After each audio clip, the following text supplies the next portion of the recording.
That's a few days from now, right?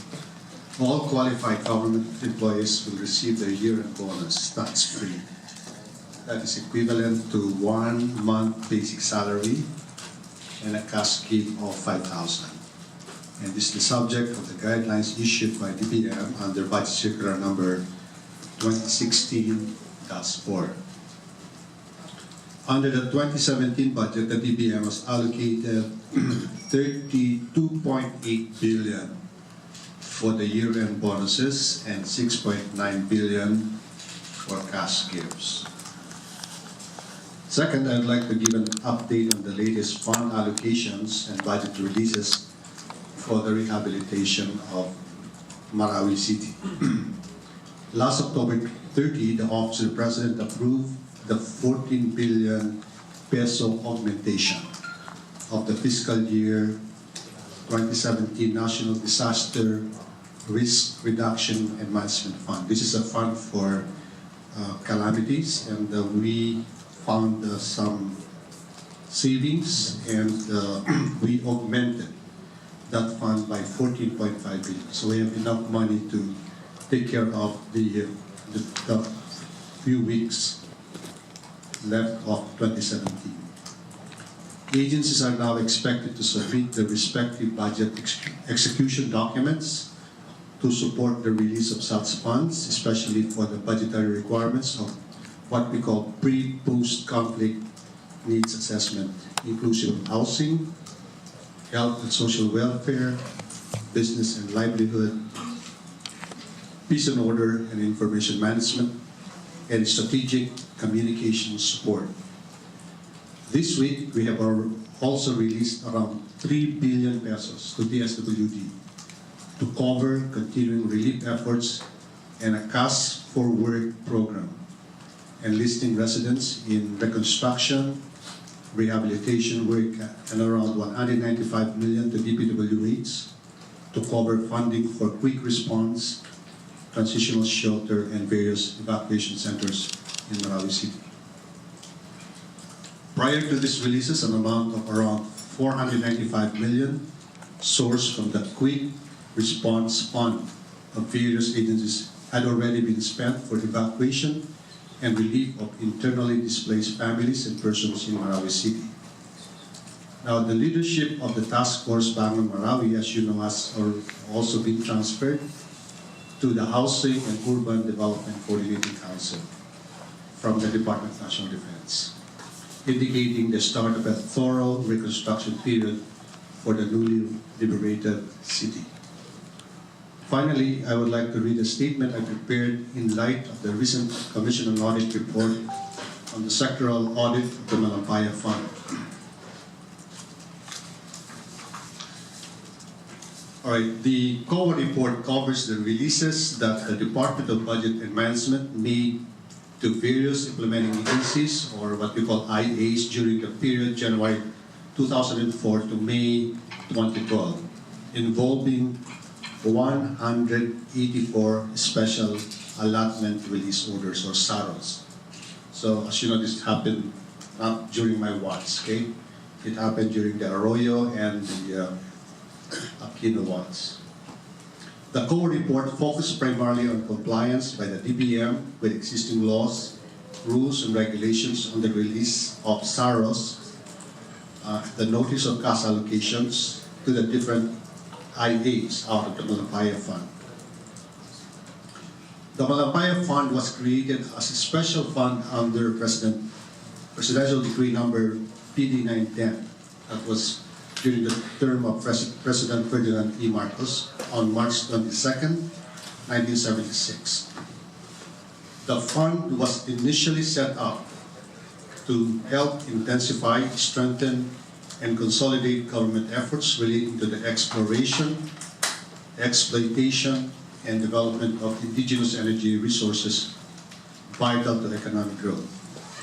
So it's very specific. In Section 8 of that fund, the Malampaya Fund shall form part of a special fund to be used to finance energy resource development and exploitation programs and projects of the government, and for such other purposes as may be hereafter directed by the President. That's very important. It's for energy, resource development, and exploitation purposes, and for such other purposes as may be hereafter directed by the President. However, subsequently, in the Bellica versus Ochoa, that's the top decision of the Supreme Court, the so-called presidential, the Malampaya Fund was called the Presidential Pork Barrel. In that case, whistleblowers alleged that a huge part of that fund were diverted and misused. Okay? And I gave here the releases. Okay? It's amounted to about 38 billion. There's no summary here, but it adds up to about 38 billion. In other words, in that decision by the Supreme Court, the phrase "and such other purposes" as may be allowed by the President was rendered unconstitutional. It gave the President a lot of power, which under the Constitution should not be exercised by the President. Under the Constitution, it is the President proposes the budget and Congress has to authorize the budget. And such phrase as such other purposes is too broad. Okay? So that was interpreted, that was declared by the Constitution as unconstitutional. So the COA recommended the following: a thorough evaluation and validation of the actual needs of the requesting agencies and ensuring the completeness of the documentary and other requirements prior to release of funds. Number 2, strict adherence to the prescribed budgeting process and release funds to agencies in conformity with the appropriation law or other specific statutory and other existing laws. And then the release of funds should be strictly for the purposes intended, that is to finance energy resource development and exploration. So,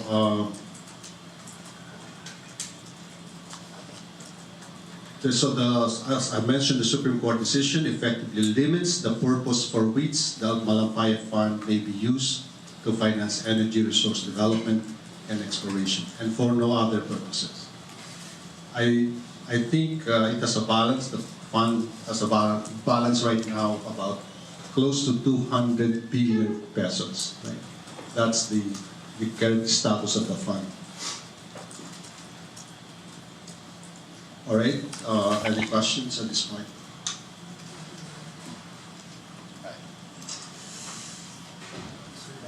The clarification of the year was released on November 15th. Kasi yung holiday. Yeah, the following day. The following day, so 16. November 15 is, what day is that? It's Wednesdays. All right, next question.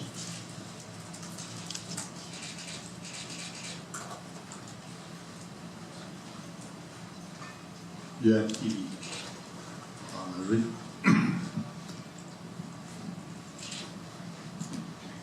Sir, based on COA findings, there is laxity or there's no thorough evaluation from the DBM on the releases of Malampaya Fund. Is there any safeguards or any strict policy that you are now ready to implement for the fund to be used appropriately with the agency? It has always been the policy of DBM to, number one, when you need a request, okay? That's the first one. We do not release money. This is my third state at DBM. So the practice is we do not release funds unless there is a request, okay, from the implementing agency. Number 2, there has to be a legal basis. Okay? So you have to look at the budget and find out meron bang pera dyan. And there has to be a legal basis. For example, in this case, the Malampaya Fund is intended for exploration and development of energy resources. Okay? So when you release money for construction of roads, or maybe even giving subsidy to the drivers, the jeepney drivers, to me that is not the appropriate use of the fund, right? Because that's energy consumption, not energy exploration or development. So you got to have that, no? and then there has to be an evaluation. And so, if I were the DBM secretary, then this will not happen. That has always been our policy. So there's no need for additional guidelines. Our people know exactly what to do. Sir, follow-up. Is there any, do you receive any proposal or any, how the fund is used? I understand that the Senate is contemplating holding public hearings on what to do with the fund. If I were to decide on what to do with the fund, I will actually just have it deposited with the Treasury. Right now, it's being deposited with the Treasury, but we have to change the purpose of that fund because the government is no longer involved in this activity. It's a private sector or a joint venture activity. So that 200 billion fund is, for all practical purposes, it's very difficult to access that, reuse that. So might as well give it to the Treasury and let Congress appropriate the money for other purposes. We have other needs for the 200 billion fund. Any other question? In other words, we have a fund that is lying idle there. We cannot use it. And unfortunately, that was used by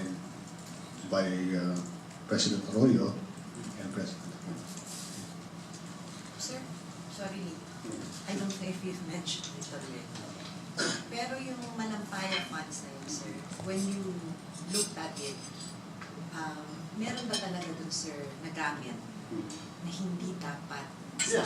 Yes, that was cited by the Commission of was Audit. already there? For example, Any other documents? as I said, if I remember right, there's a 3 billion peso there which was released to the land bank. I don't know for what purpose. Maybe it's to give subsidy to some people, but to me that's not the appropriate use of that fund.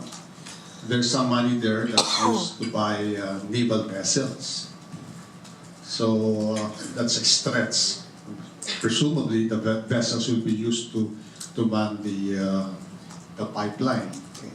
To me, that's a stretch. Okay. There were funds that the clear violations there will be some public works projects. Okay. And that happened during the term of President Arroyo. They give away money to specific districts and roads, water projects, etc. To me, that's an improper use of the fund. So may corruption dun, sir, malinaw. That has to be determined by the court. There's an allegation of corruption, okay? And so if the Office of Solicitor General or the Department of Justice or maybe the Ombudsman would like to take this on, they think they have a case. And in fact, as I mentioned in Pelica versus Ochoa, the Supreme Court was very clear. The use of the Malampaya Fund for those other purposes is unconstitutional. Kaya, sir, clear that there was misuse of funds. It's very clear that there's a misuse of fund. Sir, mga magkano po kaya yung nalustay? Around 38.8 billion. So ngayon, sir, from 38, 2 billion na lang ang natitira. No. The fund continues to Because it's still on grow. Yes, this comes from the Malampaya natural gas project. There's a monthly inflow of the fund. And as I said, I'm not sure exact number, but it's close to 200 billion right now. There's a balance of close to 200 billion in the Malampaya fund. Sir, ang daming areas sa Pilipinas na problema ang kuryente. Hindi pwedeng, can't we use that? Like in Bohol, they have a problem because nung nagkaroon ng earthquake na sira yung whatever pipeline. We can't use this. We can use this, but you have to amend the law. Because when you use it, it's energy related, but it's not consistent with the intent of the law, which is energy generation and exploration. And yung sinasabi mo is energy use or consumption. Yung nirelease nila dun sa mga jeepney drivers to alleviate the increase in rates during the height of the oil crisis. Pwede yun, but you have to change the law because that is actually energy use, energy consumption, not energy generation. You see the point? You see the difference? So there has to be, as I said, there has to be a legal basis when you release funds. Sir, question. You mentioned energy exploration. We have islands that could that have potential for oil, or there are also studies. Why can't we use it for that? At least to prevent China from baka maunahan tayo by other countries. No, Since they're in that area. there's no question about that. Kung ganun ang pagkagamit, if we use it to explore other areas, then okay yun. But we haven't started. But ang ginawa kasi dito is, it was used for energy subsidy, mga ganun. They put up small power plants here and there. Ano yan, hindi yan exploration and generation. It is energy consumption, okay? Which is there's a difference. So dalawang klase yan. Dun sa use for other purposes, that was clearly declined in the Belgica versus Ochoa as unconstitutional. The other use, it took distinction between energy energy generation versus energy consumption. To me, there's a case for that also. Okay? It was misapplied. The releases were misapplied. So sir, we need Congress to dictate or Reappropriate come up with the law for that. to use it. Number one, the president and DBM should be more careful in the use of the fund, okay, as it is right now. Now, if you want to broaden the use of that fund, or if you want to change the nature of the fund, then you need congressional action. Okay. For example, Congress will say that, all right, we don't intend to use this as for energy exploration. Give this to the Treasury, and we will appropriate money on the use of that fund, and it could be used for other purposes, education, or whatever, infrastructure. That's legal, okay? But you need a law to do that. Otherwise, what department should be able to tap? There's now for example, Department of Energy is interested to use it, okay? But the current state of affairs is that fund is intended for energy exploration and generation. Sir, so what will happen to what do you intend to do sa cases ng misused funds? Sabi ko that I have a lot of things to do myself, right? So plus we are not, DBM is not a prosecutorial body. We have other agencies who are responsible for that, like Office of the Solicitor General, Department of Justice, or the graft busting agencies. And so bahala na sila to interpret. But we are willing to participate. We are willing to provide the necessary evidence, thorough releases, etc. Okay. We will cooperate fully with whatever is the direction of the government on this matter. But this is to me, this looking forward, this is a clear message to all people in the bureaucracy that you should be careful in the use of public funds. Right? Any other questions? Sir, marami. Marami, yes, marami. May releases na ba, sir? Marami na kami ni-release. Diba, nag-release kami ng 3 billion. This is really for relief and rehabilitation for the SWD, and then we work, what do you call it? So, you have some of them have to be cash for work program of the SWD. Some directly. And there's the Right now, if I have my numbers right, there are some 96 barangays in Marami, right? And one third, I think it's not advisable for one third of for the returns, for the affected parties to return to one third of the barangays. Okay? And we plan to build up that one third modern, world class. Okay? Yun. But the two-thirds, pwede nang bumalik yung mga affected parties. Hindi masyadong masira. So we will allow that. But dun sa one-third, the plan is to hire maybe an urban planner. So we will redesign a nice city to be a tourist destination. That is the plan. And I think as far as financing is concerned, that there's no problem with the financing. But this is not going to happen overnight, just to manage the expectation.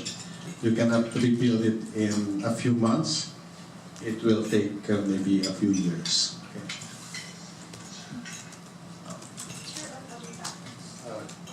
Other topics? Okay. Sir, yung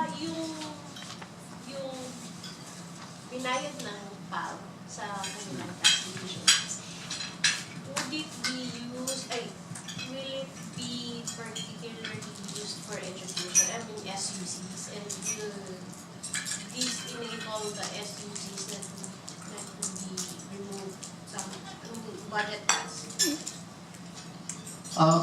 Yung funds are fungible. No? So pagpasok niya sa treasury, you can actually allocate it for any other purposes, for any purpose as authorized by Congress. So pwede mo sabihin, yung pera ni Lucio, kaya pumasok sa treasury, gagamitin ko sa education. Pwede mo sabihin. But actually, pagpasok na niya sa treasury, they commingle with other funds. Okay?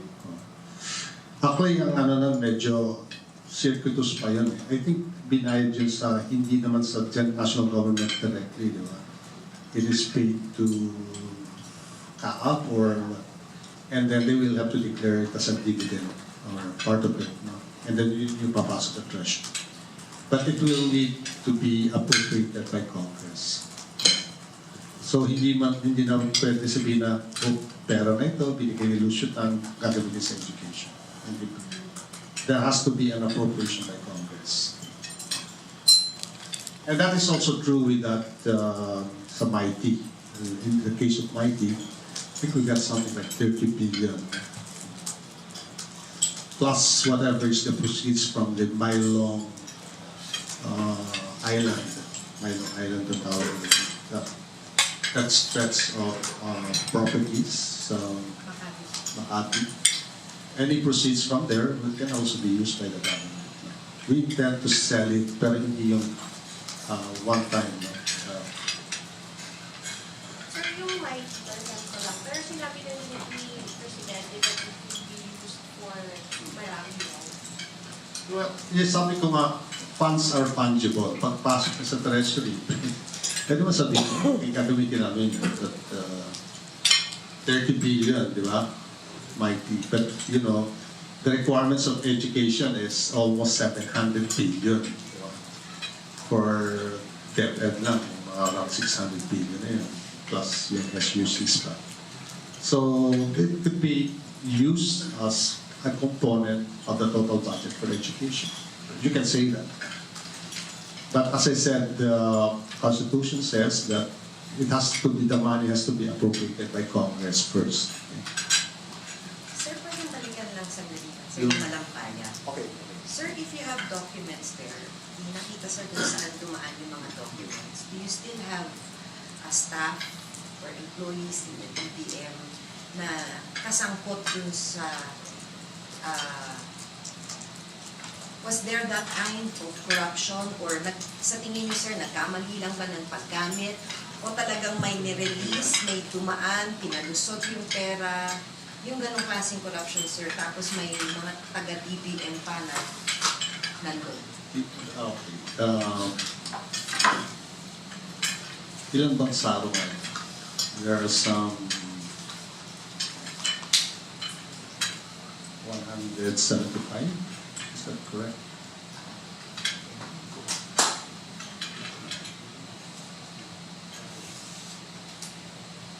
How many SAROs were issued?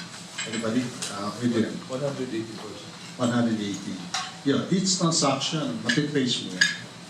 Each transaction dapat may request din. Okay? Or pwede rin there is an omnibus instruction from the President. Dapat tinatago mo yun. Kasi kung may instruction sa akin, tatago mo. Sir, Kasi that will be an evidence that there was an instruction from the President for me to release. If I were the Budget Secretary, okay, and there has to be each SARO or each document will have to be supported by sabi ko na request from the agency. Kung walang request, medyo doubtful na yun. Bakit ka nag-release ng pera, wala namang request, di ba? Di ba? Di ba? Ano na yun? Kaduda-duda na yun. Why did you release money to DPWH for the construction of this road? Wala namang request. So lahat yan, documented namin yan sa DBM. Pero ganyan. Yung initial document yan, the request of the implementing agency. And then there has to be, sasabihin mo, there has to be an evaluation. So there's got to be some papers that came from the bureau to the undersecretary to the secretary. Sir, sa papers ninyo yun, mukhang may na-release for this kind of project. Pero totoo ba, sir, na it was for that? Or sa... Yun naman May ang ganun bang tracing, sir? problema na yun. But we usually have a colatilla in the release document. And nakalagay doon, the use of this fund shall be in accordance with existing budgetary, auditing, and accounting rules. So pag tanong sa implementing agency, about DPWH, kung ano nangyayari doon sa DPWH, Hindi nyo na alam, sir. hindi namin alam. Pero sir, may mga taga-DBM po kaya na kumita? I don't want to speculate. That will come out if there's a review by the appropriate agency. But would you want to... No, I don't want to cast doubt on the integrity of our people. But the point is, may mga document na na-release na walang request. At merong document na merong SARO na na-release na walang analysis yung staff. Okay? Ako ba yan? Yes, sir. Ang nakalagay yun sa COA report, by the way. Nakita niyo na ba yung COA report on the Sir, mga project? you've traced that employee, sir, ng DBM, ng staff ng DBM? Hindi ko na kaya. Wala. I have a lot of things to do. Hindi ko na. Problema na ng ano yan, ng DOJ at saka ng OSG. But pag tinanong kami, where are the release documents, we will produce them if we have that release documents. Bawat isang ano yan, bawat isang request, may dokumento yan. Okay. Dapat. Meron dapat. Unless nawala. Hindi ko nasagot siya. Kung may nawala, wala pa ako dun eh. Di ba? So, ito na yung sagot. Alright? Hindi nyo matatanong yung bonus ng ayun. Pinapatanong din, sir. Pinapatanong din. Any other questions? I'll be speaking at the PES, right? Philippine Economic Society at Novotel. Some of you probably will be there also. Ay, sir. Yes. Regarding po yung sa out-of-court settlement with the China National Machinery and Equipment. Yung That was incident na North Rail. Yes, sir. Yung North Rail. Yeah, that is a very important development. Para hindi masyadong na-play sa press. It is the kasi when we are now doing business with China and Japan, as you know, pero that problem has been hanging there. Parang bakit ka namin pautangin you renege on your so that problem has been relieved. They agreed to just forget about it. Wala nang hablaan. So, out-of-court settlement, etc. So, pasalamat naman kami sa China. So, sinabi na, kalimutan na lang natin yung North Rail na yan. Kasi, I think it involves something like 500 million pesos. No? So that was actually, that agreement was signed, I think sometime in November, before the end of October. So that's a welcome development. So yung hablahan na yun, matapos na yan. So now we can proceed under new terms. So may bago na tayong framework, kalimutan na yung nakaraan. Sir, would you know if we have other cases that pending that we have to Alam pay? mo, marami talagang mga nakapen na cases, but as a general rule, we honor our contracts. For example, sa Belgium, there's a Belgian contract which was not honored by the previous government. So, pabayaran namin yan. Kasi the ruling was against the Philippine government. We reneged our contract. So, yun ang policy nitong gobyerno ito na kung one government could be not its own, like yung PIATCO, for example, that was had many administration na yan. It dragged, the Supreme Court ruled finally that we have to pay. Nagbayad kami. We paid. Kano ba yan? Several billions of pesos. So, because in the past, hindi nga tayo nagbabayad ng mga contract obligations natin, we are being badmouthed in Europe. No? And as you know, Germany is the strongest economy there. So, hindi pinapasok yung mga investors dito. Kasi sabi na hindi nag-honor ng contract yung Pilipinas. Eh. So we pay. Now that the environment has changed, because they know that we have a government that honors its contract. So yan, part yun. PIATCO, this Belgian project, itong Transco yan, di ba? That's North Rail. North Rail. So we have settled it. Okay? And baka marami pang nakasusulpot yan. But as a matter of policy, the Duterte administration honors its contract. Okay.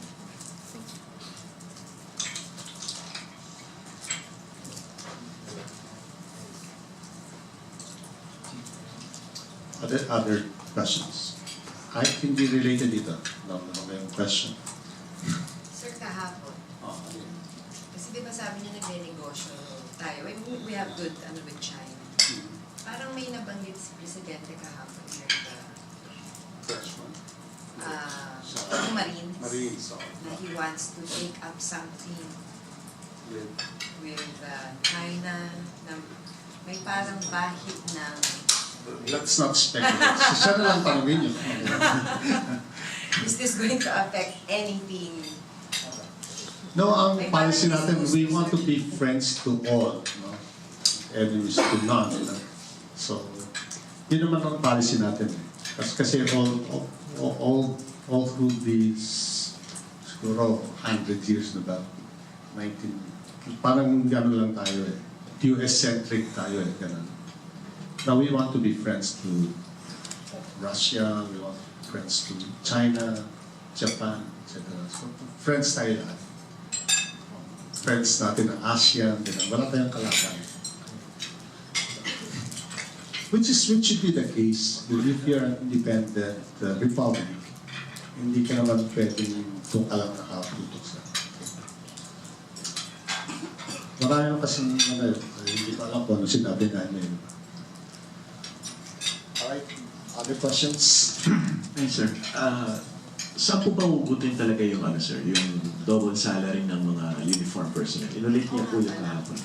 Ano yan, right now, meron na talagang the total amount needed to implement that was something like 64 billion. Okay, 64 billion. Yun lang yun, additional yun. And we have already identified some 44 billion kung saan kukunin, which is in the miscellaneous personal benefits fund. So meron pa kami 20 billion na kailangan hanapin dun sa 2018 budget. And I think the Senate and the House has already agreed to tap some funds in the 2018 budget proposal to augment yung necessary, what is necessary, yung 20 billion. Except I cannot tell you that kasi nasa conference committee pa sila. And they will have to report that to both houses of Congress. But meron lang may pera na yan. So sir, possible talaga yung January na... Hindi possible. Talagang namin. Taga mo sa bato. Namin. Hindi lang yung pangako. Talagang gagawin yun. Sir, January 1? January 1, 2018. That's the start of another fiscal year. Sir, sino mawawalan? Ah, Naghahanap pa ng sabi ko nga, hindi ko pa pwede sabihin. But nakita namin, may nakita na kami fund for that purpose. Galing saan pondo, sir? That's the same question. No, as I said, the bulk of it is already in the budget. So, nahanap na lang namin 20 billion and meron pa naman tayong magpapatungan. Alright, another question. Sir Yolanda, kumusta sir yung... Yolanda, tapos na yun eh. Diba? Wala na sir na... Meron May pa. na-divert kaya na pera na dapat for Yolanda na idala sa iba? Pero meron din atang COA findings doon, the issues of the Yolanda Fund. You know, ang procedure niya ng any assistance from abroad, foreign grants, yung except yung direct grant talaga, hindi na pumapasok yun sa treasury. But if it's a direct grant, or whether it's in cash or in kind, iba-value mo dapat sa treasury yan. There has to be an accounting sa treasury. And then, halimbawa, nag-donate ang one country ng 100 million, pasok mo sa treasury yan, and the agencies concerned will have a special budget. They will submit a special budget chargeable to that fund. So, transparent yan. Transparent dapat. Except kung yun nga, yung mga direct grant. No? Halimbawa, there is a direct grant from, right now, for the Marawi,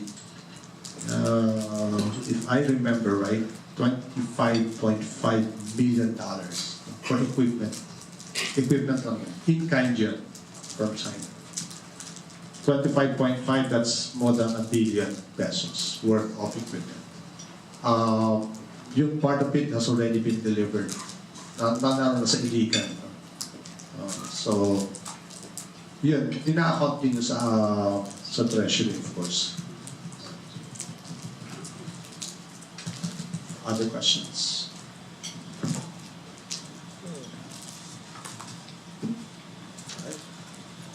All right, thank you very much. See you at PES, some of you.